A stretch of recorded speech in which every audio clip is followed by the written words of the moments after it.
എല്ലാ കൂട്ടുകാർക്കും പുതിയൊരു വീഡിയോയിലേക്ക് സ്വാഗതം. ഇന്നത്തെ നമ്മുടെ വീഡിയോ എന്ന് പറയുന്നത് യോക്ക് പാർട്ടിലെ അംഗ്രഹ മോഡലിൽ വരുന്ന ഒരു കുർത്തിയാണ്. നമുക്ക് റെഫറൻസിന് അയച്ചിട്ടുള്ളത് എ ലൈൻ കുർത്തിയാണ്. ഞാനിവിടെ സ്ട്രെയിറ്റ് കുർത്തിയാണ് ചെയ്യുന്നത്. നിങ്ങൾക്ക് എ ലൈൻ കുർത്തിയാണ് വേണ്ടതെന്നുണ്ടെങ്കിൽ ആ രീതിയിൽ ചെയ്യാം. എങ്ങനെയാണ് എ ലൈൻ കുർത്തി ചെയ്യാന്നുള്ള ഡീറ്റെയിൽഡ് വീഡിയോസ് ഒക്കെ നമ്മൾ നേരത്തെ ചാനലിൽ അപ്ലോഡ് ചെയ്തിട്ടുണ്ട്. അത് കണ്ടു നോക്കിയാൽ മതി കേട്ടോ. ഇവിടെ ഞാൻ എടുത്തിരിക്കുന്നത് മെയിൻ ഫാബ്രിക് ആയിട്ട് കോട്ടന്റെ 2 മീറ്റർ എടുത്തിട്ടുണ്ട്. യോക്ക് പാർട്ട് ചെയ്യാൻ വേണ്ടിയിട്ട് 1/2 മീറ്റർ ഇതേപോലെ സിമിലർ ആയിട്ടുള്ള കളർ ഇതിലേക്ക് യോജിക്കുന്ന രീതിയിലുള്ള കളർ എടുത്തിട്ടുണ്ട്. നമുക്ക് 1/2 മീറ്ററിൽ കുറച്ചിട്ട് മേടിക്കാൻ പറ്റില്ല, അതുകൊണ്ടാണ് 1/2 മീറ്റർ എടുത്തത്. നിങ്ങളുടെ കയ്യിൽ ഒരു ചെറിയ പീസ് ഒക്കെ ഉണ്ടെന്നുണ്ടെങ്കിൽ നിങ്ങൾക്ക് അത് എടുക്കാവുന്നതാണ്, കാരണം നമുക്ക് കുറച്ച് മതി. എടുത്തിട്ടുള്ള 2 മെറ്റീരിയലും കോട്ടൺ ആണ്. 45 ഇഞ്ചാണ് വിഡ്ത്ത് വരുന്നത്. ഞാൻ ലൈനിങ് ഇല്ലാണ്ടാണ് ചെയ്യുന്നത്. നിങ്ങൾക്ക് വേണമെന്നുണ്ടെങ്കിൽ ലൈനിങ് വെച്ചിട്ട് ചെയ്യാവുന്നതാണ് കേട്ടോ. അപ്പൊ ഇത് എങ്ങനെയാണെന്നുള്ളത് നമുക്ക് നോക്കാം. അതിന് വേണ്ടി ഞാൻ മെയിൻ ഫാബ്രിക് 4 മടക്കിയിട്ടിട്ടുണ്ട്. നോർമൽ ചെയ്യുന്ന പോലെ തന്നെ 4 മടക്കിയിട്ടിട്ടുണ്ട്. ഫോൾഡഡ് ആയിട്ടുള്ള ഭാഗത്ത് നിന്ന് ഓപ്പണിംഗ് ആയിട്ടുള്ള ഭാഗത്തേക്ക് ഷോൾഡർ മാർക്ക് ചെയ്യുന്നുണ്ട്. 7 ഇഞ്ചാണ് ഷോൾഡർ. 7 ഇഞ്ച് ഷോൾഡർ മാർക്ക് ചെയ്ത് കൊടുക്കുന്നുണ്ട്. 7.5 ഇഞ്ചാണ് ആം ഹോൾ. 7 ഇഞ്ചാണ് ആം ഹോൾ. 1/2 ഇഞ്ച് ഷോൾഡർ സ്ലോപ്പും കൂടി ചേർത്ത് 7.5 ഇഞ്ച് മാർക്ക് ചെയ്ത് കൊടുക്കുന്നുണ്ട്. ചെസ്റ്റ് വിഡ്ത്ത് മാർക്ക് ചെയ്ത് കൊടുക്കുന്നുണ്ട്. 9 ഇഞ്ചാണ്. അതിന്റെ കൂടെ 2 ഇഞ്ച് സീം അലവൻസ് മാർക്ക് ചെയ്യുന്നുണ്ട്. ആദ്യം ബാക്കിലേക്കുള്ള ആം ഹോൾ കുഴിച്ചു വരയ്ക്കുന്നുണ്ട്. അവിടുന്ന് 1/2 ഇഞ്ച് ഉള്ളോട്ടേക്ക് ഫ്രണ്ടിലേക്കുള്ള ആം ഹോൾ കുഴിച്ചു വരയ്ക്കുന്നുണ്ട്. അപ്പൊ ഞാനിവിടെ 3 ഇഞ്ചാണ് നെക്ക് വിഡ്ത്ത് കൊടുക്കുന്നത്. ഇനി നമ്മൾ ഷോൾഡർ ലൈൻ, അതായത് നമ്മൾ മാർക്ക് ചെയ്ത ടോപ്പ് ലൈനിന് നേരെ താഴോട്ടേക്ക് 14 ഇഞ്ച് വേസ്റ്റ് ലെങ്ത് മാർക്ക് ചെയ്യുന്നുണ്ട്. അവിടേക്കുള്ള വിഡ്ത്ത് 8 ഇഞ്ചാണ്. അവിടെ 2 ഇഞ്ച് സീം അലവൻസ് മാർക്ക് ചെയ്യുന്നുണ്ട്. ഈ 2 പോയിന്റും ഇതേപോലെ യോജിപ്പിച്ച് വരയ്ക്കുന്നുണ്ട്. വേസ്റ്റ് വിഡ്ത്ത് മാർക്ക് ചെയ്ത ഭാഗത്ത് നിന്ന് നിങ്ങൾക്ക് എ ലൈൻ ആയിട്ടാണ് വരയ്ക്കേണ്ടതെന്നുണ്ടെന്നുണ്ടെങ്കിൽ എ ലൈൻ ആയിട്ട് വരയ്ക്കുക. ഞാനിവിടെ സ്ട്രെയിറ്റ് കുർത്തിയാണെന്ന് പറഞ്ഞു, അതുകൊണ്ട് ഞാൻ ബാക്കിയുള്ള അളവൊക്കെ എൻ്റെ അളവ് പ്രകാരം മാർക്ക് ചെയ്തിട്ട് ഇതേപോലെ കട്ട് ചെയ്തെടുക്കുന്നുണ്ട്. അതിലേക്ക് ഡീറ്റെയിൽ ആയിട്ട് കിടക്കുന്നില്ല. സ്ട്രെയിറ്റ് കുർത്തി എങ്ങനെയാ ചെയ്യാന്നുള്ളത്, മേലൈൻ കുർത്തി എങ്ങനെയാ ചെയ്യാന്നുള്ളതിന്റെ ഒക്കെ ഡീറ്റെയിൽഡ് വീഡിയോ നമ്മൾ നേരത്തെ ചാനലിൽ അപ്ലോഡ് ചെയ്തിട്ടുണ്ട്. അപ്പൊ അതൊക്കെ നിങ്ങൾ കണ്ടു നോക്കുക. ഇവിടെ നമ്മൾ ആ ഒരു യോക്ക് പാർട്ട് എങ്ങനെയാ വരാന്നുള്ളത് മാത്രമാണ് മെയിൻ ആയിട്ട് ഫോക്കസ് ചെയ്യുന്നത്. നെക്ക് വിഡ്ത്ത് മാർക്ക് ചെയ്ത് കൊടുക്കുക. നിങ്ങൾക്ക് എത്രയാണ് നെക്ക് വിഡ്ത്ത് വേണ്ടതെന്ന് വെച്ചാൽ അത് മാർക്ക് ചെയ്ത് കൊടുക്കുക. കുറച്ച് മാർക്ക് ചെയ്ത് കൊടുക്കുമ്പോഴാണ് ഭംഗി ഉണ്ടാവുക. കാരണം ഫ്രണ്ടിൽ നമ്മൾ വീനക്കാണ് വരിക, അതായത് അംഗ്രഹ മോഡൽ ചെയ്യുന്നതുകൊണ്ട് തന്നെ വീനക്കാണ് വരിക. അപ്പൊ കുറച്ച് നമ്മൾ നെക്ക് വിഡ്ത്ത് കൊടുക്കുമ്പോഴാണ് ഭംഗി ഉണ്ടാവുക. പക്ഷെ നിങ്ങളുടെ സേഫ്റ്റി മാനിച്ചിട്ട് നിങ്ങൾക്ക് എത്രയാണോ കൊടുക്കാൻ പറ്റുന്നത് അത് വേണം നിങ്ങൾ കൊടുക്കാൻ വേണ്ടിയിട്ട്. ഇപ്പൊ ഞാനിവിടെ 3 ഇഞ്ചാണ് നെക്ക് വിഡ്ത്ത് കൊടുക്കുന്നത്. 3 ഇഞ്ച് നെക്ക് വിഡ്ത്ത് കൊടുക്കുന്നുണ്ട്. ഇനി ബാക്കിലുള്ള പീസിനെ ഇതേപോലെ മടക്കിയിട്ടിട്ട് ഒരു 3 ഇഞ്ച് ഇറക്കത്തിൽ റൗണ്ട് നെക്കാണ് മാർക്ക് ചെയ്യുന്നത്. മാർക്ക് ചെയ്ത അളവ് പ്രകാരം റൗണ്ട് നെക്ക് കട്ട് ചെയ്യുന്നുണ്ട്. ബാക്കിലെ പീസ് മാറ്റി വെക്കുന്നുണ്ട്. ഇനി ഫ്രണ്ടിലെ പീസ് ശ്രദ്ധിക്കുക. ഫ്രണ്ടിലെ പീസിൽ നമ്മൾ നെക്ക് ഒന്നും ചെയ്തിട്ടില്ല. അതുപോലെ തന്നെ നമ്മൾ 1/2 ഇഞ്ച് കുഴിച്ച് വരച്ചിട്ടുള്ള ആം ഹോളും ഒന്നും കട്ട് ചെയ്തിട്ടില്ല. അത് അങ്ങനെ നമ്മൾ മാറ്റി വെച്ചതിന് ശേഷം വേറെ പീസ്, അതായത് നമ്മൾ യോക്ക് ചെയ്യാൻ വേണ്ടിയിട്ട് എടുത്തിട്ടുള്ള പീസ് ഇതേപോലെ 2 മടക്കി ഇട്ട് കൊടുത്തിട്ടുണ്ട്.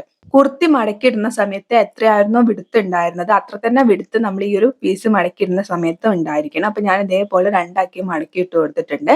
എന്നിട്ട് ലെങ്ത് പറയാം. അതായത് നിങ്ങൾക്ക് ആ ഒരു തംബ്നെയിലുള്ള ഫോട്ടോ കണ്ടാൽ മനസ്സിലാവും. നമ്മുടെ ബ്രസ്റ്റ് പോയിന്റിൽ, അതായത് ബ്രസ്റ്റിന്റെ സെന്റർ പോയിന്റിന് കുറച്ച് താഴേക്ക് ഇറങ്ങി നിൽക്കുന്ന രീതിയിൽ ലെങ്ത്തിലാണ് അത് വന്ന് നിൽക്കുന്നത്. അപ്പൊ അതുകൊണ്ട് തന്നെ ഞാനൊരു 11 ഇഞ്ചാണ് ലെങ്ത് എടുക്കുന്നത്. ഈ 11 ഇഞ്ച് ലെങ്ത്തിന്റെ കൂടെ ഒരു 1 ഇഞ്ച് സീം അലവൻസും കൂടി ചേർത്ത് 12 ഇഞ്ച് ലെങ്ത് ആണ് മാർക്ക് ചെയ്ത് കൊടുക്കുന്നത്. 12 ഇഞ്ച് ലെങ്ത് മാർക്ക് ചെയ്തിട്ട് അവിടെ സ്കെയിൽ വെച്ചിട്ട് ഒരു ലൈൻ വരച്ചിട്ടുണ്ട്.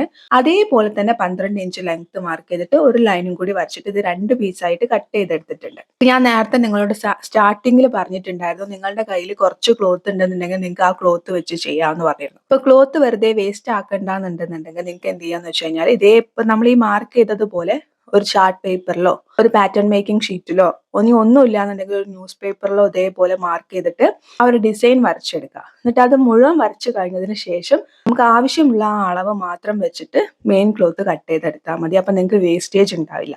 ഞാൻ പിന്നെ ഒരു വീഡിയോ ചെയ്യുന്നത് കൊണ്ടാണ് ഇങ്ങനെ തന്നെ കാണിക്കുന്നത് കേട്ടോ. ഇതേപോലെ നമ്മൾ 2 പീസ് കട്ട് ചെയ്തെടുത്തിട്ടുണ്ട്. ഒന്നിന് മുകളിൽ ഒന്ന് വരത്തക്ക രീതിയിൽ രണ്ടും വെച്ചിട്ടുണ്ട്. ഫോൾഡഡ് ആയിട്ടുള്ള ഭാഗം ഒരേപോലെ വരുന്ന രീതിയിൽ വേണം വെക്കാൻ വേണ്ടിയിട്ട്. എന്നിട്ട് ഇതിന്റെ കറക്റ്റ് മുകളിലായിട്ട് നമ്മൾ നേരത്തെ കട്ട് ചെയ്ത് മാറ്റി വെച്ചിട്ടുള്ള ഫ്രണ്ടിലെ പീസ് വെച്ച് കൊടുക്കുക. അതിന്റെ ഫോൾഡഡ് ആയിട്ടുള്ള ഭാഗം കറക്റ്റ് ഇതിന്റെ മുകളിൽ വരുന്ന രീതിയിൽ വേണം വെക്കാൻ വേണ്ടിയിട്ട്. എന്നിട്ട് എന്ത് ചെയ്യാന്ന് വെച്ച് കഴിഞ്ഞാൽ സൈഡിലുള്ള അളവുകളൊക്കെ നമ്മുടെ മെയിൻ ക്ലോത്തിന്റെ അളവ് പ്രകാരം നമ്മളൊന്ന് കട്ട് ചെയ്തെടുക്കുക. ഷോൾഡർ സ്ലോപ്പ്, സൈഡ് വശം ഒക്കെ കട്ട് ചെയ്യുക. അതിനോടൊപ്പം തന്നെ ഇപ്പൊ ഇരിക്കുന്നത് ബാക്കിലെ ആം ഹോൾ ആണ്. 1/2 ഇഞ്ച് കുഴിച്ച് വച്ചിട്ടുള്ള ഫ്രണ്ടിലുള്ള ആം ഹോളും കൂടി 6 പീസും ഒന്നിച്ചിട്ട് കട്ട് ചെയ്തെടുക്കുക. മനസ്സിലായാലോ? സ്ക്രീനിൽ നന്നായിട്ട് ശ്രദ്ധിക്കുക. ഇതേപോലെ സൈഡ് വശം കട്ട് ചെയ്യുക, ഒപ്പം ഫ്രണ്ടിലുള്ള ആം ഹോളും കൂടി കട്ട് ചെയ്യുക. ഫ്രണ്ടിലുള്ള ആം ഹോൾ കട്ട് ചെയ്യുമ്പോൾ 6 പീസും കൂടി ഒന്നിച്ച് വെച്ചിട്ട് വേണം കട്ട് ചെയ്യാൻ വേണ്ടിയിട്ട്. ഓൾറെഡി നമ്മൾ നെക്ക് വിഡ്ത്ത് മാർക്ക് ചെയ്തിട്ടുണ്ട്. 3 ഇഞ്ചാണ് നെക്ക് വിഡ്ത്ത്. 7 ഇഞ്ചാണ് ഞാൻ നെക്കിന് ഇറക്കം കൊടുക്കുന്നത്. 7 ഇഞ്ച് ഇറക്കത്തിലേക്ക് കറക്റ്റ് ഇതേപോലെ സ്കെയിൽ വെച്ചിട്ട് വി നെക്കാണ് വരയ്ക്കുന്നത്. അതായത് 3 ഇഞ്ച് നെക്ക് വിഡ്ത്തുള്ള ആ പോയിന്റും 7 ഇഞ്ച് ഇറക്കമുള്ള പോയിന്റും കൂടി സ്കെയിൽ വെച്ചിട്ട് വീനക്കാണ് വരയ്ക്കുന്നത്. 6 പീസും കൂടി ഒന്നിച്ച് വെച്ചിട്ടാണ് ഞാൻ ഈ വീനക്ക് കട്ട് ചെയ്യുന്നത്. അത് എന്തുകൊണ്ടാണെന്നുള്ളതും കൂടി പറയാം. ഞാൻ ഈ ഒരു ടോപ്പ് ചെയ്യുന്നത് ലൈനിങ് ഇല്ലാണ്ടാണ്. കാരണം ഞാൻ എടുത്തിട്ടുള്ള 2 ക്ലോത്തും അത്യാവശ്യം നല്ല കട്ടിയുള്ള ക്ലോത്ത് ആയതുകൊണ്ട് തന്നെ ഞാൻ ലൈനിങ് ഇല്ലാണ്ടാണ് ചെയ്യുന്നത്.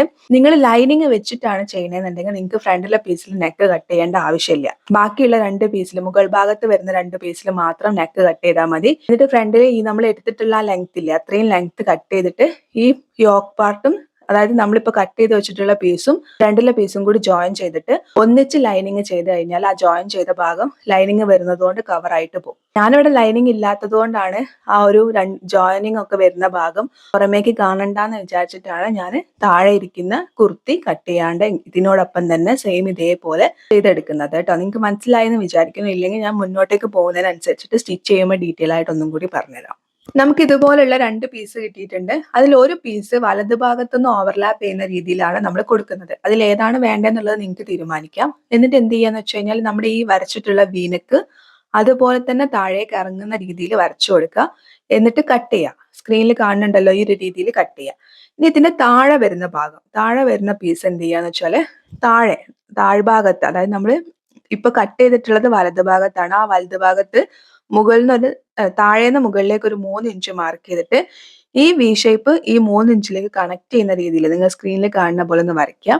എന്നിട്ട് കട്ട് ചെയ്യുക. അതെന്തിനാ നമ്മൾ അവിടെ ഒരു 3 ഇഞ്ച് വെച്ചത് എന്ന് വെച്ച് കഴിഞ്ഞാൽ നമ്മുടെ ഫ്രണ്ടിൽ ഇരിക്കുന്ന പീസും താഴെ ഇരിക്കുന്ന പീസും തമ്മിൽ ജോയിൻ ചെയ്യാൻ വേണ്ടിയിട്ട് നമുക്ക് എവിടെയെങ്കിലും ഒരു പീസ് ഉണ്ടാവണം. എന്നാൽ മാത്രമേ ഇത് കറക്റ്റ് ആയിട്ട് ജോയിനിങ് ആയിട്ട് വരുള്ളൂ. അതിന് വേണ്ടിയിട്ടാണ് അവിടെ ആ ഒരു 3 ഇഞ്ച് താഴ്ഭാഗത്ത് നിന്ന് മുകളിലേക്ക് മാർക്ക് ചെയ്ത് കട്ട് ചെയ്യാൻ വേണ്ടിയിട്ട് പറഞ്ഞത്. ഇതുപോലെയാണ് ഉണ്ടാവുക. അപ്പൊ ഞാൻ നേരത്തെ സ്റ്റാർട്ടിങ്ങിൽ പറഞ്ഞിരുന്നു നിങ്ങൾക്ക് ഒരു പേപ്പറിൽ കട്ട് ചെയ്യുകയാണെന്നുണ്ടെങ്കിൽ കട്ട് ചെയ്യാന്ന്. അപ്പം പേപ്പറിൽ കട്ട് ചെയ്ത് കഴിഞ്ഞാൽ ഇതുപോലെ 2 പീസാണ് ഉണ്ടാവുക. എന്നിട്ട് ഈ 2 പീസ് വെച്ചിട്ട് മെയിൻ ക്ലോത്ത് കട്ട് ചെയ്തെടുത്താൽ മതി. അപ്പൊ നിങ്ങൾക്ക് വേസ്റ്റേജ് ഉണ്ടാവില്ല. അപ്പൊ നിങ്ങൾക്ക് ഇവിടെ കാണാൻ പറ്റും എനിക്ക് 2 പീസിലും അത്യാവശ്യം വേസ്റ്റേജ് വന്നു. അപ്പൊ നിങ്ങൾ ന്യൂസ് പേപ്പർ ഒക്കെ വെച്ച് കട്ട് ചെയ്യുകയാണെന്നുണ്ടെങ്കിൽ, അല്ലെങ്കിൽ പാറ്റേൺ മേക്കിംഗ് ഷീറ്റ് ഒക്കെ വെച്ച് കട്ട് ചെയ്യുകയാണെങ്കിൽ നിങ്ങൾക്ക് വേസ്റ്റേജ് ഉണ്ടാവില്ല. അല്ലാന്നുണ്ടെങ്കിൽ നിങ്ങൾക്ക് ഇതേ മെത്തേഡ് ഫോളോ ചെയ്ത് കട്ട് ചെയ്യാം. ഇനി നമുക്ക് ഇതിലേക്കുള്ള സ്ലീവ് എടുക്കാം. സ്ലീവിന് വേണ്ടിയിട്ട് ക്ലോത്ത് ഇതേപോലെ 4 ആക്കി മടക്കി കൊടുത്തിട്ടുണ്ട്. 9.5 ഇഞ്ചാണ് വിഡ്ത്ത്. ഈ 9.5 ഇഞ്ച് വിഡ്ത്ത് എന്നുള്ളത് എന്റെ അളവാണ്. നിങ്ങൾക്ക് എത്രയാണോ വേണ്ടതെന്ന് വെച്ചാൽ ആ വിഡ്ത്തിനനുസരിച്ചിട്ട് 4 ആക്കി മടക്കുക. ലെങ്ത് ആയിട്ട് എടുത്തിട്ടുള്ളത് 15 ഇഞ്ചാണ്. അതായത് നമുക്കൊരു എൽബോ വരെയുള്ള സ്ലീവ് ആണ്. അതുകൊണ്ടാണ് 15 ഇഞ്ച് ലെങ്ത് എടുത്തത്. മുകളിൽ നിന്ന് നേരെ താഴോട്ടേക്ക് ഒരു 3 ഇഞ്ച് മാർക്ക് ചെയ്തിട്ട് അവിടെ സ്ട്രെയിറ്റ് ലൈൻ വരയ്ക്കുന്നുണ്ട്. ഈ 3 ഇഞ്ചിന് താഴോട്ടാണ് നമ്മൾ നോർമൽ സ്ലീവ് വരയ്ക്കുന്നത് പോലെ നോർമൽ സ്ലീവ് വരയ്ക്കുക. അപ്പോൾ ഒരു ഫോൾഡഡ് ആയിട്ടുള്ള ഭാഗത്തല്ല, ഓപ്പണിംഗ് ആയിട്ടുള്ള ഭാഗത്ത് മുകളിൽ നിന്ന് നേരെ താഴോട്ടേക്ക് ഒരു 3.5 ഇഞ്ച് കുഴിച്ച് വരയ്ക്കുക. 3.5 ഇഞ്ച് മാർക്ക് ചെയ്യുക. എന്നിട്ട് സ്ലീവ് നോർമൽ കുഴിച്ച് വരയ്ക്കുന്നത് പോലെ കുഴിച്ച് വരയ്ക്കുക. താഴത്തുള്ള വിഡ്ത്ത് മാർക്ക് ചെയ്യുക. അതിന്റെ കൂടെ സീം അലവൻസും കൂടി ചേർത്ത് മാർക്ക് ചെയ്യുക. സൈഡ് ഇതേപോലെ യോജിപ്പിച്ച് വരയ്ക്കുക. ഇനി നമ്മൾ 3 ഇഞ്ച് എക്സ്ട്രാ മാർക്ക് ചെയ്ത ഭാഗത്തേക്ക് വരാം. 3 ഇഞ്ച് എക്സ്ട്രാ മാർക്ക് ചെയ്ത ഭാഗത്ത് ഫോൾഡഡ് ആയിട്ടുള്ള ഭാഗത്ത് നിന്ന് ഓപ്പണിംഗ് ആയിട്ടുള്ള ഭാഗത്തേക്ക് ഒരു 2 ഇഞ്ച് സ്ട്രെയിറ്റ് ആയിട്ട് മാർക്ക് ചെയ്യാം. ഈ 2 ഇഞ്ച് കഴിഞ്ഞിട്ട് ബാക്കി വരുന്ന അളവ്, ഈ 2 ഇഞ്ച് നമ്മൾ നേരത്തെ താഴ്ഭാഗത്ത് കുഴിച്ച് വരച്ചിട്ടുള്ള ആം ഹോളുമായിട്ട് കണക്ട് ചെയ്യുന്ന രീതിയിൽ ഇതേപോലെ ഒന്ന് വരച്ചു കൊടുക്കുക. ഈ വരച്ച അളവ് പ്രകാരം ഒന്ന് കട്ട് ചെയ്യുക. നമ്മൾ ഈ 3 ഇഞ്ച് മാർക്ക് ചെയ്തിട്ട് അവിടെ സ്ട്രെയിറ്റ് ആയിട്ട് ഒരു ലൈൻ വരച്ചിട്ടുണ്ടായിരുന്നു. ആ ഭാഗത്ത് ക്ലോത്ത് ഒന്ന് മടക്കിയിട്ട് ചെറിയൊരു നോച്ച് കൊടുക്കുക.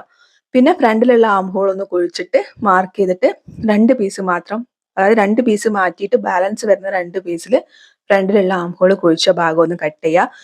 ഈ 3 ഇഞ്ച് മാർക്ക് ചെയ്ത് അവിടെ വരെ കട്ട് ചെയ്താൽ മതി. മുകളിലേക്ക് വേണ്ട. കാരണം മുകളിലേക്ക് നമ്മൾ പ്ലീറ്റ്സ് ഇട്ട് കൊടുക്കുന്നതാണ്. അതുകൊണ്ട് മുകളിലേക്ക് പോകണ്ട. നമ്മൾ ഫ്രണ്ടിലെ യോക്ക് ചെയ്യാൻ വേണ്ടിയിട്ട് കട്ട് ചെയ്ത് മാറ്റി വെച്ചിരുന്ന പീസ് ഉണ്ടായിരുന്നു, അത് എടുത്തിട്ടുണ്ട്. അതിലേക്ക് നമ്മുടെ മെയിൻ ഫാബ്രിക്, അതായത് നമ്മുടെ മെയിൻ കുർത്തിന്റെ ഫാബ്രിക്, ഒരു 2 ഇഞ്ച് വിടുത്തുള്ള ഫാബ്രിക് എടുത്തിട്ടുണ്ട്. അതിനെ കറക്റ്റ് ഇതേപോലെ 2 ആക്കി മടക്കി കൊടുത്തിട്ട് ഇതിന്റെ നല്ല വശത്തിന്റെ മുകളിൽ ഈ ഒരു നമ്മൾ മടക്കിയിട്ടിട്ടുള്ള പീസ് വെച്ചിട്ട് സ്ട്രെയിറ്റ് ആയിട്ട് സ്റ്റിച്ച് ചെയ്ത് കൊടുക്കുക. അതായത് ആ ഒരു വി ഷേപ്പ്, നമ്മൾ വി ഷേപ്പ് മാർക്ക് ചെയ്ത് കട്ട് ചെയ്തില്ല, ആ ഭാഗം സ്ട്രെയിറ്റ് ആയിട്ട് സ്റ്റിച്ച് ചെയ്യുക. കുഞ്ഞു കുഞ്ഞു കട്ട് കൊടുക്കുക. അതിനെ മറിച്ചിട്ട് കുറച്ചൊരു തിക്നെസ് ഉള്ള പൈപ്പിംഗ് പോലെ, സാധാരണ നമ്മൾ പൈപ്പിംഗ് കൊടുക്കുമ്പോൾ ഒരു നാരോ പൈപ്പിംഗ് പോലെയാണ് വരിക. പക്ഷെ ഇത് അങ്ങനെയല്ല, കുറച്ച് വീതിയിൽ പുറത്തേക്ക് കാണുന്ന രീതിയിൽ മടക്കിയിട്ട് ഒന്നും കൂടി സ്റ്റിച്ച് ചെയ്യുക. സെയിം ഇതേപോലെ തന്നെ അടിയിൽ വരുന്ന പീസിലും ഒന്ന് ഇതേപോലെ ഒന്ന് സ്റ്റിച്ച് ചെയ്തിട്ട് എടുക്കുക. അടിയിലെ പീസിൽ ചെയ്യുന്ന സമയത്ത് ക്രോസ് പീസ് ആവശ്യമാണ്. കാരണം അവിടെ നമ്മൾ ആ വി ഷേപ്പ് ഇങ്ങനെ വളച്ച് മാർക്ക് ചെയ്തതുകൊണ്ട്. മുകളിൽ വരുമ്പോൾ ക്രോസ് പീസ് വേണമെന്നില്ല, കാരണം അവിടെ സ്ട്രെയിറ്റ് ആയതുകൊണ്ട്. ഇതുപോലെ നമ്മൾ 2 പീസിന്റെയും ആ നെക്കിന്റെ ഭാഗം പൈപ്പിംഗ് കൊടുത്തെടുത്തിട്ടുണ്ട്. ഇനി എന്താ ചെയ്യേണ്ടതെന്ന് വെച്ചാൽ താഴെ നമ്മളൊരു 3 ഇഞ്ച് മാർക്ക് ചെയ്തിട്ടുണ്ടായിരുന്നു. ആ 3 ഇഞ്ച് മുകളിൽ വരുന്ന പീസിന്റെ ആ ഭാഗവും താഴ്ഭാഗവും ഒരേപോലെ വെച്ചിട്ട്, കണ്ടോ, ഇതേപോലെ നമുക്ക് ഒന്നിച്ച് വെക്കാൻ വേണ്ടിയിട്ടാണ് അവിടെ ഒരു 3 ഇഞ്ച് വെക്കാൻ വേണ്ടിയിട്ട് ഞാൻ പറഞ്ഞിട്ടുണ്ടായിരുന്നത്. അപ്പൊ ഇതേപോലെ ഒന്നിച്ച് വെച്ചിട്ട് താഴ്ഭാഗമൊക്കെ പിൻകുത്തി വരുമ്പോൾ ഓൾറെഡി നമ്മുടെ ആ ഒരു വീനക്ക് കറക്റ്റ് ആയിട്ട് അവിടെ വരും. അപ്പൊ ഈ കറക്റ്റ് ആയിട്ട് വന്നിട്ട് ചുളിവുകളൊന്നും ഇല്ല എന്നുള്ളത് ഉറപ്പ് വരുത്തിയതിന് ശേഷം എന്ത് ചെയ്യാന്ന് വെച്ചാൽ ആ മുകളിനെ ആ വി ഷേപ്പ് ഒന്ന് താഴെ വരെ ഒന്ന് സ്റ്റിച്ച് ചെയ്യുക. അതായത് ഓവർലാപ്പ് ചെയ്തുകൊണ്ട് താഴെ വരെ ഒന്ന് സ്റ്റിച്ച് ചെയ്യുക. ഇനി 2 പീസും കൂടി ഒന്നിച്ചിട്ട് എന്ത് ചെയ്യാന്ന് വെച്ചാൽ ഒരു 1/2 ഇഞ്ച് ഉള്ളോട്ടേക്ക് മടക്കിയിട്ട് ഇതേപോലെ ഒന്ന് താഴ്ഭാഗം സ്റ്റിച്ച് ചെയ്യുന്നുണ്ട്. നിങ്ങൾ മുകളിൽ ഇരിക്കുന്ന പീസും അതായത് യോക്ക് പീസും താഴെ ഇരിക്കുന്ന സ്കേർട്ട് പീസും കൂടി സെപ്പറേറ്റ് ജോയിൻ ചെയ്യുന്ന ആൾക്കാരാണെന്നുണ്ടെന്നുണ്ടെങ്കിൽ നിങ്ങൾക്ക് ഈ താഴ്ഭാഗം മടക്കി തയ്ക്കേണ്ട കേട്ടോ. ഞാൻ പിന്നെ സെപ്പറേറ്റ് ജോയിൻ ചെയ്യലല്ലോ, ഉള്ള ഡ്രസ്സിന്റെ മുകളിലേക്ക് സ്റ്റിച്ച് ചെയ്യാണ്. അതുകൊണ്ടാണ് ഞാൻ താഴ്ഭാഗം മടക്കി തയ്ച്ചത്. നിങ്ങൾ 2 പീസും തമ്മിൽ ജോയിൻ ചെയ്യുകയാണെങ്കിൽ നിങ്ങൾ ഈ താഴ്ഭാഗം മടക്കി തയ്ക്കേണ്ട. ഞാനിവിടെ ഫ്രണ്ടിലെ പീസ് നെക്ക് അതായത് വി നെക്കൊക്കെ കറക്റ്റ് ഫിനിഷ് ചെയ്ത്, അതായത് നെക്ക് ഫിനിഷ് ചെയ്ത് എടുത്തിട്ടുണ്ട്. അത് നെക്ക് ഫിനിഷ് ചെയ്യാൻ എങ്ങനെയാ അറിയില്ല എന്നുണ്ടെന്നുണ്ടെങ്കിൽ ഒരു ക്യാൻവാസ് പേപ്പറോ അല്ലെങ്കിൽ ഒരു എക്സ്ട്രാ ഒരു പീസ് വെച്ചിട്ടോ അതല്ലാന്നുണ്ടെങ്കിൽ ക്രോസ് പീസ് വെച്ചിട്ടോ നിങ്ങൾക്ക് ഫിനിഷ് ചെയ്യാവുന്നതാണ്. അപ്പൊ അതിന്റെയൊക്കെ വീഡിയോസ് നമ്മൾ നേരത്തെ ചെയ്തിട്ടുണ്ട്, നിങ്ങൾ കണ്ടിട്ടില്ലെങ്കിൽ കണ്ടു നോക്കിയാൽ മതി കേട്ടോ.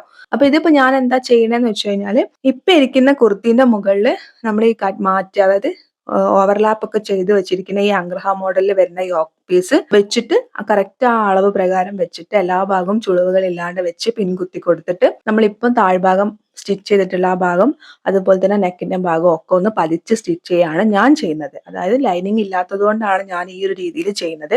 ലൈനിങ് വെച്ചിട്ടാണ് നിങ്ങൾ ചെയ്യണമെന്നുണ്ടെങ്കിൽ നിങ്ങൾ എന്താ ചെയ്യേണ്ടതെന്ന് വെച്ച് കഴിഞ്ഞാൽ നമ്മൾ 12 ഇഞ്ചാണ് യോക്കിന് ലെങ്ത് എടുത്തത്. അപ്പൊ എന്ത് ചെയ്യാന്ന് വെച്ചാൽ ഒരു 11.5 ഇഞ്ച്, കാരണം 1/2 ഇഞ്ച് നമുക്ക് ഈ സ്കേർട്ട് പീസും യോക്ക് പീസും തമ്മിൽ ജോയിൻ ചെയ്യാനുണ്ട്. അപ്പൊ ഒരു 11.5 ഇഞ്ച് മുകളിൽ നിന്ന് നേരെ താഴോട്ടേക്ക് മാർക്ക് ചെയ്തിട്ട് നമ്മളെ താഴത്തിരിക്കുന്ന കുർത്തി സ്ട്രെയിറ്റ് ആയിട്ട് കട്ട് ചെയ്യുക. എന്നിട്ട് നമ്മുടെ ഈ യോക്ക് പീസും നമ്മുടെ കുർത്തിയും കൂടി ജോയിൻ ചെയ്യുക. ആ 1/2 ഇഞ്ച് നമ്മൾ കൊടുത്തിട്ടുള്ള സീം അലവൻസ് പ്രകാരം നിങ്ങൾ ഇത് രണ്ടും തമ്മിൽ ജോയിൻ ചെയ്യുക. എന്നിട്ട് എല്ലാം കൂടി ജോയിൻ ചെയ്തതിന് ശേഷം നിങ്ങൾ എന്ത് ചെയ്യുക, ലൈനിങ് ഇട്ട് കൊടുക്കുക.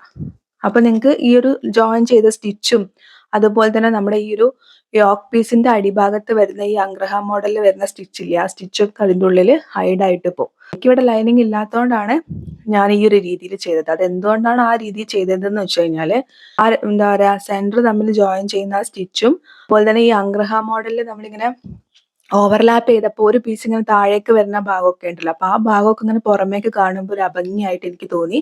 അതുകൊണ്ടാണ് ഞാൻ എന്ത് ചെയ്തത്, മെയിൻ ക്ലോത്തിന്റെ മുകളിൽ ഈ ഒരു പീസ് വെച്ചിട്ട് ഇതേപോലെ എല്ലാ വശവും സ്റ്റിച്ച് ചെയ്തത്. അപ്പൊ നിങ്ങൾക്ക് കട്ട് ചെയ്തിട്ടും ചെയ്യാം, 2 രീതിയിലും ചെയ്യാം കേട്ടോ. കറക്റ്റ് ചുളിവുകൾ ഇല്ലാതെ ഞാൻ ഇതേപോലെ വെച്ചിട്ട് പിൻകുത്തി കൊടുത്തിട്ടുണ്ട്. എന്നിട്ട് എല്ലാ ഭാഗവും ഒന്ന് സ്റ്റിച്ച് ചെയ്തിട്ടുണ്ട്. അതേപോലെ തന്നെ മെയിൻ ക്ലോത്തും താഴ്ഭാഗം കൂടി ജോയിൻ ചെയ്തിട്ടൊന്ന് സ്റ്റിച്ച് ചെയ്തെടുത്തിട്ടുണ്ട്. ഇനി നമുക്ക് ബാക്കിലെ പീസ് എടുക്കാം. ബാക്കിലെ പീസ് ഇതേപോലെ ഒരു ക്രോസ് പീസ് വെച്ചിട്ടാണ് ഞാൻ ഫിനിഷ് ചെയ്യുന്നത്. 1.5 ഇഞ്ച് വിടുത്തുള്ള ഒരു ക്രോസ് പീസ് എടുത്തിട്ടുണ്ട്. നമ്മളെ ബാക്കിലെ പീസിന് നല്ല വശത്തിന് മുകളിൽ ക്രോസ് പീസിന് നല്ല വശം വെച്ചിട്ടുണ്ട്. എന്നിട്ട് ആ റൗണ്ട് നെക്ക് സ്റ്റിച്ച് ചെയ്യുന്നുണ്ട്. ശ്രദ്ധിക്കുക, വലിച്ചു പിടിച്ചൊന്നും സ്റ്റിച്ച് ചെയ്യരുത്. വലിച്ചു പിടിച്ച് സ്റ്റിച്ച് ചെയ്യുമ്പോൾ ആ ഒരു നമ്മുടെ റൗണ്ട് ഷേപ്പ് അങ്ങ് വല്ലാണ്ട് ലൂസായി പോകും, ക്ലോത്ത് വല്ലാണ്ട് വലിഞ്ഞു പോകും. അപ്പൊ അതുകൊണ്ട് വലിച്ചൊന്നും പിടിക്കേണ്ട. ക്ലോത്ത് എങ്ങനെയാണോ ഇരിക്കുന്നത് ആ ക്ലോത്തിനനുസരിച്ചിട്ട് മെല്ലെ മെല്ലെ നിർത്തി നിർത്തി ചെയ്താൽ മതി. എന്നിട്ട് കുഞ്ഞു കുഞ്ഞു കട്ട് കൊടുക്കുക. സ്ക്രീനിൽ കാണുന്ന പോലെ ഇതേപോലെ ഒന്ന് 2 മടക്കാക്കിയിട്ടൊന്ന് സ്റ്റിച്ച് ചെയ്തെടുക്കുക. ഇത് കുറച്ച് ക്ലോത്ത് നമ്മൾ പുറമേക്ക് കാണുന്ന രീതിയിലാണ് സ്റ്റിച്ച് ചെയ്തത്. അത് എന്തുകൊണ്ടാണ് അങ്ങനെ ചെയ്തതെന്ന് വെച്ച് കഴിഞ്ഞാൽ നമ്മുടെ ഫ്രണ്ടിലെ യോക്ക് പീസിലും ഇതേപോലെ കുറച്ച് പൈപ്പിംഗ് പുറത്തേക്ക് വരുന്നത് പോലെ ഉണ്ട്. അപ്പൊ അതേപോലെ നമ്മൾ ചെയ്തിട്ടില്ല എന്നുണ്ടെങ്കിൽ നമുക്ക് ഷോൾഡർ ഒരേപോലെ കിട്ടില്ല. അതുകൊണ്ടാണ് ഇതേപോലെ കുറച്ച് പീസ് പുറത്തേക്ക് കാണുന്ന രീതിയിൽ വെച്ചിട്ട് സ്റ്റിച്ച് ചെയ്തത്. ഇനി ചെയ്യാനുള്ളത് എന്താണെന്ന് വെച്ച് കഴിഞ്ഞാൽ ഫ്രണ്ടിലെ പീസിന് നല്ല വശത്തിന് മുകളിൽ ബാക്കിലെ പീസിന് നല്ല വശം വെക്കുക. ഷോൾഡർ ജോയിൻ ചെയ്യുക. ഷോൾഡർ ജോയിൻ ചെയ്യുമ്പോൾ എപ്പോഴും ഡബിൾ സ്റ്റിച്ച് കൊടുത്തിട്ട് വേണം ഷോൾഡർ ജോയിൻ ചെയ്യാൻ വേണ്ടിയിട്ട്. ഇനി കട്ട് ചെയ്ത് മാറ്റി വെച്ചിരിക്കുന്ന സ്ലീവ് എടുക്കാം. സ്ലീവിന്റെ താഴ്ഭാഗത്തേക്ക് ഇതേപോലെ ഒരു 1.5 ഇഞ്ച് വിടുത്തുള്ള ഒരു പീസ് എടുത്തിട്ട് കറക്റ്റ് 2 മടക്കി കൊടുത്തിട്ട് സ്ട്രെയിറ്റ് ആയിട്ട് സ്റ്റിച്ച് ചെയ്യുന്നുണ്ട്. നമ്മുടെ യോക്ക് പീസിന്റെ ആ ഒരു ക്ലോത്ത് ആണ് എടുത്തിരിക്കുന്നത്. നമുക്ക് റെഫറൻസിന് തന്നിട്ടുള്ള ഒരു ഫോട്ടോയിൽ ഈ ഒരു പീസ് ഇല്ല. ഞാൻ പിന്നെ ഇത് ഒന്ന് ഇതുമായിട്ട് കണക്ട് ചെയ്തോട്ടെ എന്ന് വിചാരിച്ചിട്ട് ചെയ്യാണ്. നിങ്ങൾക്ക് വേണമെന്നുണ്ടെങ്കിൽ ചെയ്യാം, വേണ്ടെങ്കിൽ അവോയ്ഡ് ചെയ്യാം കേട്ടോ. എന്നിട്ട് ഇത് എന്ത് ചെയ്യാന്ന് വെച്ചാൽ സ്ക്രീനിൽ കാണുന്ന പോലെ കുറച്ച് നമ്മൾ നേരത്തെ കൊടുത്ത പോലെ തന്നെ പൈപ്പിംഗ് പോലെ കുറച്ച് പുറത്തേക്ക് കാണുന്ന രീതിയിലുള്ള പൈപ്പിംഗ് പോലെ മടക്കി അടിക്കുകയാണ്. സെയിം ഇതേപോലെ തന്നെ ഓപ്പോസിറ്റ് ഉള്ള സ്ലീവിലും ചെയ്യുക. ഇനി നമ്മൾ 3 ഇഞ്ച് എക്സ്ട്രാ മാർക്ക് ചെയ്ത ഭാഗത്ത് 2 സൈഡിലായിട്ട് ഇതേപോലെ ഒരു നോച്ച് കൊടുത്തിട്ടുണ്ടായിരുന്നു. അത്രയും ഭാഗം നമുക്ക് പ്ലീറ്റ്സ് ഇട്ട് എടുക്കണം. എത്ര പ്ലീറ്റ്സ് ആണോ, അതായത് ഒരു സ്ലീവിൽ എത്രയാണോ ഇടുന്നത് അത്ര തന്നെ പ്ലീറ്റ്സ് അടുത്ത സ്ലീവിലും ഇടണം എന്നുള്ളത് മാത്രമേ ശ്രദ്ധിക്കേണ്ടതുള്ളൂ. അതേപോലെ ഞാൻ പ്ലീറ്റ്സ് ഇട്ട് എടുത്തിട്ടുണ്ട്. ഈ പ്ലീറ്റ്സിന് ഇതേപോലെ 2 മടക്കി കൊടുത്തിട്ട് അതിന്റെ സെന്റർ കട്ട് ചെയ്യുക. എന്നിട്ട് അതിന്റെ സെന്റർ വേണം നമ്മൾ നേരത്തെ സ്റ്റിച്ച് ചെയ്ത് മാറ്റി വെച്ചിട്ടുള്ള ഷോൾഡർ ലൈനിൽ വെച്ച് കൊടുക്കാൻ വേണ്ടിയിട്ട്. എന്നിട്ട് സെന്ററിൽ നിന്ന് ഒരു സൈഡിലേക്ക് സ്റ്റിച്ച് ചെയ്യുക, സെന്ററിൽ നിന്ന് അടുത്ത സൈഡിലേക്ക് സ്റ്റിച്ച് ചെയ്യുക, ഡബിൾ സ്റ്റിച്ച് കൊടുക്കുക.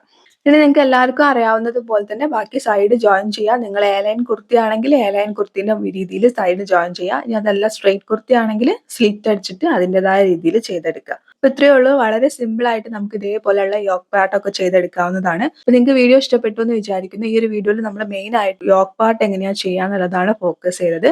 വീഡിയോ ഇഷ്ടപ്പെട്ടിട്ടുണ്ടെന്നുണ്ടെങ്കിൽ ലൈക്ക് ചെയ്യുക. കൂടുതൽ വീഡിയോസിനായിട്ട് ഇതുവരെ ചാനൽ സബ്സ്ക്രൈബ് ചെയ്ത് സപ്പോർട്ട് ചെയ്തില്ലെങ്കിൽ ചാനൽ ഒന്ന് സബ്സ്ക്രൈബ് ചെയ്ത് സപ്പോർട്ട് ചെയ്യുക. തൊട്ടടുത്തായിട്ട് നോട്ടിഫിക്കേഷൻ ബെൽ ഉണ്ടാവും, അതും കൂടി ക്ലിക്ക് ചെയ്യുക. മറ്റൊരു നല്ല വീഡിയോ ആയിട്ട് വീണ്ടും വരുന്നത് വരെ thank you for watching. Love you all.